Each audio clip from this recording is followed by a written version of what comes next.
موچ اڑائے داڑھی بنوائے عورت جیسی شکل بنائے، تمہیں کیا ہو گیا ہے، تمہیں کیا ہو گیا ہے، راہ شریعت راس نہ آئے اوروں کا چلن ہے بھائی، تمہیں کیا ہو گیا ہے، تمہیں کیا ہو گیا ہے۔ مولانا الیاس صاحب رحمۃ اللہ علیہ کے دربار میں ایک جوان آ رہا ہے، بالکل چکنا گھڑا، چہرہ فٹ بال کا میدان ہے، آتا مولانا داڑھی رکھنے کے لیے نہیں بولتے۔ 1 مہینہ گزر گیا، 2 مہینہ گزر گیا، 3 مہینہ گزر گیا، جب 4 مہینے گزر گئے تو مولانا نے ہمت جٹا کر کے کہا کہ بھائی صاحب آپ جوان ہو، مسلمان ہو، داڑھی رکھو، چہرے پر سنت سجاؤ۔ جوان آنا ہی چھوڑ دیتا، آ ہی نہیں رہا۔ تو مولانا الیاس صاحب رحمۃ اللہ علیہ نے پوچھا کہ بھائی وہ جوان جو آتا تھا اب نہیں آتا ہے؟ کہا کہ حضور آپ نے داڑھی رکھنے کے لیے کہا، وہ شرمندہ ہو گیا اس لیے نہیں آ رہا۔ کہا کہ غلطی اس کی نہیں ہے، غلطی میری ہے، میں نے کچے توے ہی میں روٹی ڈال دی۔ دوسری مثال دے رہا ہوں، بہت دھیان سے سنیے گا۔ ایک شاعر گزرے، ان کا نام ہے مرزا قتیل۔ مرزا قتیل بہت بڑے شاعر تھے، نبی کی نعت پڑھتے تھے داڑھی بنا کر، نبی کی نعت پڑھ رہے ہیں داڑھی بنا کر۔ ایک مدعا ان کا آ گیا، کہا شاعر صاحب آپ نبی کی نعت پڑھتے ہو اور داڑھی کٹاتے ہو، نبی کی نعت پڑھتے ہو داڑھی کٹاتے ہو، تو کیا کہتے ہیں؟ چوری بھی سینہ جوری بھی، داڑھی کٹاتا ہوں کسی کا دل نہیں توڑتا۔ کہا دل نہیں ٹوٹ رہا، نبی کا دل ٹوٹ رہا ہے۔ ہاتھ چوم لیا، آج تم نے میری آنکھ سے پٹی ہٹا دی، اللہ جزائے خیر دے، آج کے بعد کبھی داڑھی نہیں بناؤں گا۔ تیسری مثال لا رہا ہوں، دھیان سے سنیے گا۔ سید احمد شہید رحمۃ اللہ علیہ کے پاس ایک آدمی آیا، کہا کہ اب خواہ کے لیے کہتے ہیں کہ داڑھی رکھنا سنت ہے، میں کہتا ہوں داڑھی رکھنا سنت نہیں ہے، مضبوط دلیل میرے پاس۔ اب حضرت کے کان کھڑے ہو گئے، یہ کون عالم ہے، اس کے پاس دلیل کیا ہے؟ کہا کہ دلیل بتا۔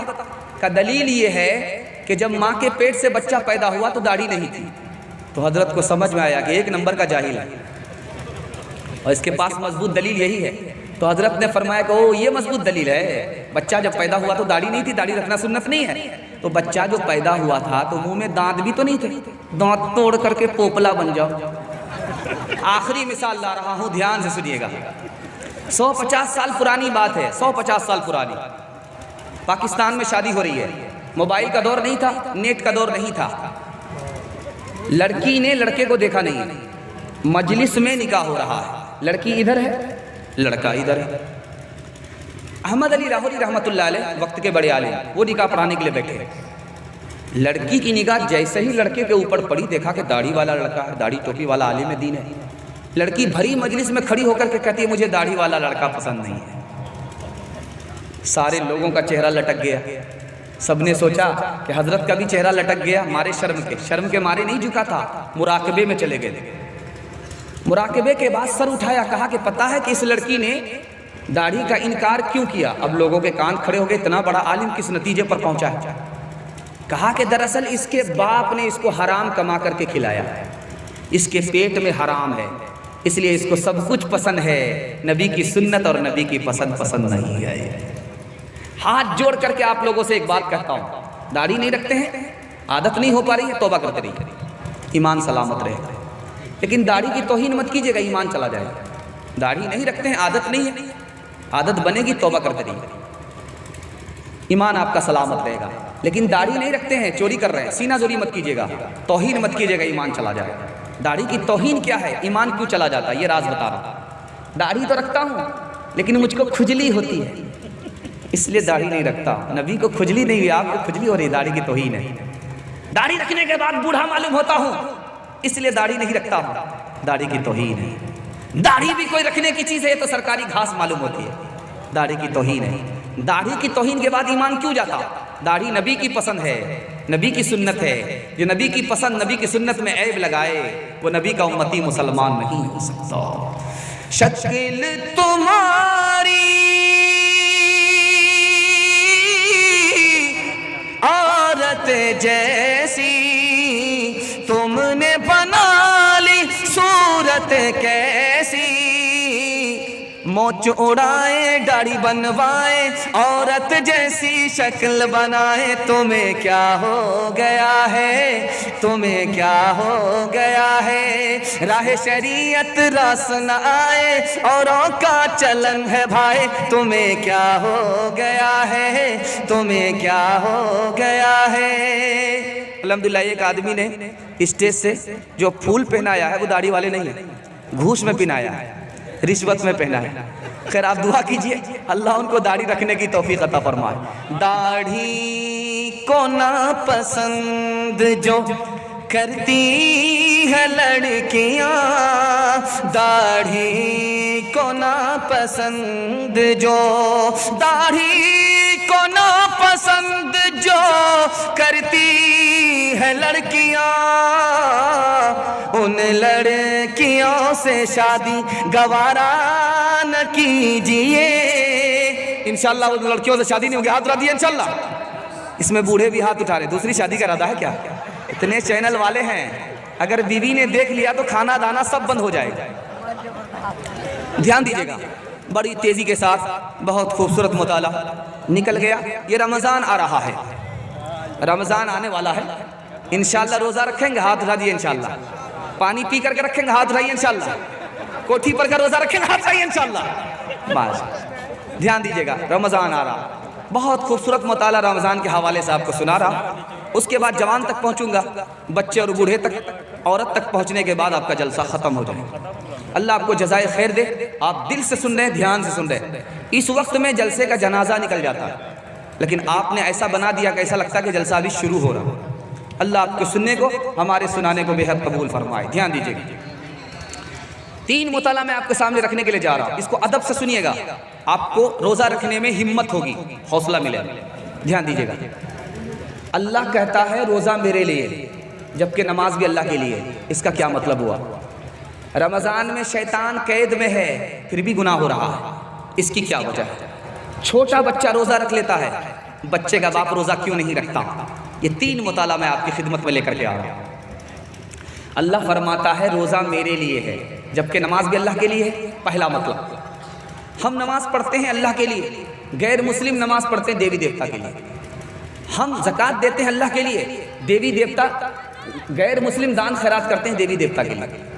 ہم قربانی دیتے ہیں اللہ کے لیے، اور دیوی دیوتا غیر مسلم بلی دیتے ہیں دیوی دیوتا کے لیے۔ لیکن ایک کام ہے جو ہم کرتے ہیں وہ نہیں کرتے، ہم اپنے خدا کے لیے روزہ رکھتے ہیں، وہ روزہ نہیں رکھتے، اس لیے اللہ نے فرمایا روزہ میرے لیے۔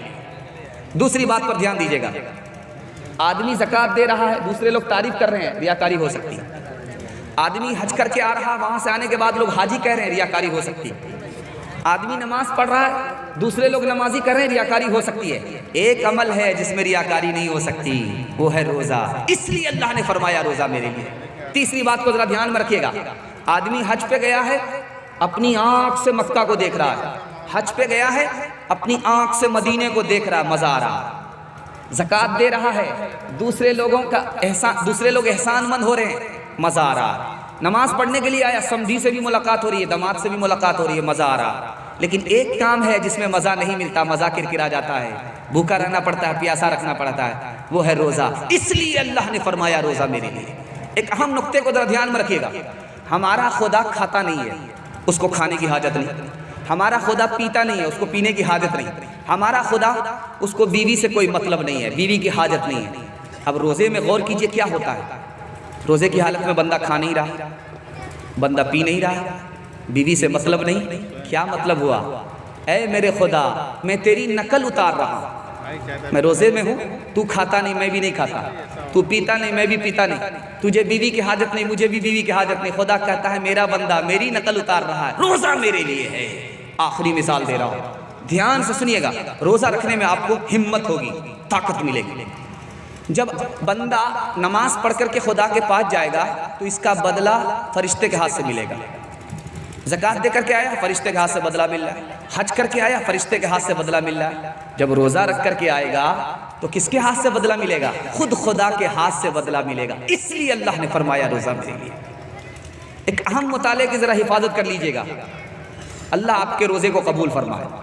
شیطان قید ہے پھر بھی گناہ ہو رہا، شیطان قید ہے پھر بھی گناہ ہو رہا، 3 وجہ سے گناہ ہو رہا۔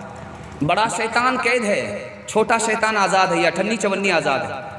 گناہ جو ہو رہا ہے یہ 58 54 کی وجہ سے ہو رہا۔ دوسرا جواب دیا، چھوٹا بڑا شیطان دونوں قید ہے، گناہ جو ہو رہا ہے نفس کی وجہ سے ہو رہا ہے، یہ نفس آزاد ہے، اس کی وجہ سے گناہ ہو رہا۔ تیسری وجہ بتائی کہ شیطان بھی قید ہے، نفس بھی ٹوٹ گیا ہے پھر بھی گناہ ہو رہا ہے، نفس کے اثر سے ہو رہا ہے۔ ایک چھوٹی سی مثال دیکھیے گا، لوہار ہے، بھاتی چلا رہا ہے، لوہا گرم ہو رہا ہے، بغل میں پانی ہے، اس گرم لوہے کو پانی میں ڈالتا ہے، چھن سے بولتا ہے، اس کے بعد پانی سے لوہے کو نکالتا ہے۔ جب ہاتھ اس پر رکھیے تو لوہا گرم رہتا کہ نہیں رہتا ہے؟ جبکہ پانی سے نکلا مکمل ٹھنڈا ہونا چاہیے، لیکن مکمل ٹھنڈا نہیں ہوتا، تھوڑا بہت گرم رہتا ہے۔ 11 مہینہ گناہ میں گزرا، اس لیے رمضان آیا، رمضان میں بھی گناہ ہو رہا ہے۔ اب آخری وجہ آپ کو بتانے کے لیے جا رہا ہوں، چھوٹا بچہ روزہ رکھ لیتا ہے، بچے کا باپ روزہ کیوں نہیں رکھتا؟ یہ راز بتا رہا ہوں۔ چھوٹا بچہ ہے، روزہ رکھ لیا، کیوں؟ ہمت باندھ لیا اس نے، ہمت کے ساتھ خدا ہے، ہمت کے بعد مشکل عمل آسان ہو جاتا ہے۔ اور بچے کا باپ روزہ کیوں نہیں رکھتا؟ ہمت ہار گیا، 15 گھنٹے کا روزہ ہوگا، گرمی کا دن ہوگا، میرے باپ سے بھی نہیں ہوگی، یہ ہمت ہار گیا، وہ ہمت کے ساتھ ہے، اس کے لیے روزہ رکھنا آسان، اس کے لیے روزہ رکھنا مشکل۔ ایک راز کی بات بتائیے، انصاف کی بات بتائیے، میں آپ سے پوچھنا چاہتا ہوں، آپ جو روزہ رکھتے ہیں تو کھا پی کر کے رکھتے ہیں کہ نہیں؟ سحری کھا کر کے رکھتے ہیں؟ سحری کا مطلب ہے بالکل رات ختم ہو رہی اس وقت صبح میں آپ سحری کھا رہے ہیں، اور کھایا ہوا پیٹ میں ہے، پانی بھی ہے، دانا بھی ہے، بھوک نہیں لگ رہی ہے، پیاس نہیں لگ رہی، صبح کا وقت ہو گیا، آپ کام کاج کے لیے گئے، وہاں سے واپس آئے، آپ نے غسل کر لیا، پورا بدن آپ کا ٹھنڈا ہو گیا، آپ کو بھوک نہیں لگ رہی ہے، پیاس نہیں لگ رہی ہے، آپ سو گئے اور سوتے رہے، عصر کا وقت ہو گیا، اب آنکھ کھلی ہے، اب آپ کو پیاس لگ رہی ہے، بھوک لگ رہی ہے، کتنی دیر کا روزہ ہے؟ تھوڑی دیر کا روزہ ہے، ہمت کیجئے، روزہ رکھنا آسان ہے۔ آخری وجہ بتا رہا ہوں، دھیان سے سنیے گا، یہ تجربے کی بات ہے، جب شعبان کا مہینہ ختم ہو جائے گا، رمضان شروع ہونے والا ہوگا، تو ہمت چوروں کو دیکھیے گا، ایک ایک پوٹری دوائی رکھ لیتے، ایک ایک پوٹری۔ اب اگر سمجھی آئے، دیکھیے نا، اس کی وجہ سے روزہ نہیں رکھتے۔ داماد آیا، دیکھیے نا، اس کی وجہ سے روزہ نہیں رکھتے۔ یہ بہانہ سب سے چلے گا، خدا سے نہیں چلے گا۔ ایک آدمی تھا، بہت بڑا بھومیار تھا، روزہ نہیں رکھتا تھا، اور بیوی سے کہتا تھا فلوری بناؤ، گھگنی بناؤ، کچری بناؤ، یہ فرمائش وہ فرمائش، یہ پیٹ ہے کہ انڈیا گیٹ ہے اس گودام کو بھرتا ہے، روزہ نہیں رکھتا ہے۔ جب اس کو بھوک پیاس لگتی تھی، وہ کرتا کیا تھا؟ لنگی لے کر کے دریا میں ڈبکی لگاتا تھا، اب بیچ میں منہ کھول دیتا تھا، جی بھر کر کے پانی پی لیتا تھا، اوپر سے پھٹ پھٹ، نیچے سے مقامہ گھاٹ۔ 99 دن چور کی، ایک دن کوتوال کا، اللہ کو چوری پکڑانی تھی۔ ایک دن اتفاق سے لنگی لے کر کے جیسے ہی اس نے ڈبکی ماری، منہ کھولا تو پانی جانے کے بجائے ٹنگڑا مچھلی منہ میں چلی، دایاں کاٹا دائیں طرف، بایاں کاٹا بائیں طرف، اب منہ باندھی۔ اب ڈاکٹر کے پاس اس کو لایا گیا کانٹا نکالنے کے لیے، مچھلی نکالنے کے لیے۔ ڈاکٹر نے کہا کتنا بڑا احمق آدمی معلوم ہوتا ہے، اگر یہ منہ کھول کر کے سوئے گا تو مکھی جائے گی، یہ مچھلی کیسے چلی گئی؟ او یہ معاملہ ہے، اندر سے گول مال تھا، 99 دن چور کے، ایک دن کوتوال کا۔ نچت کر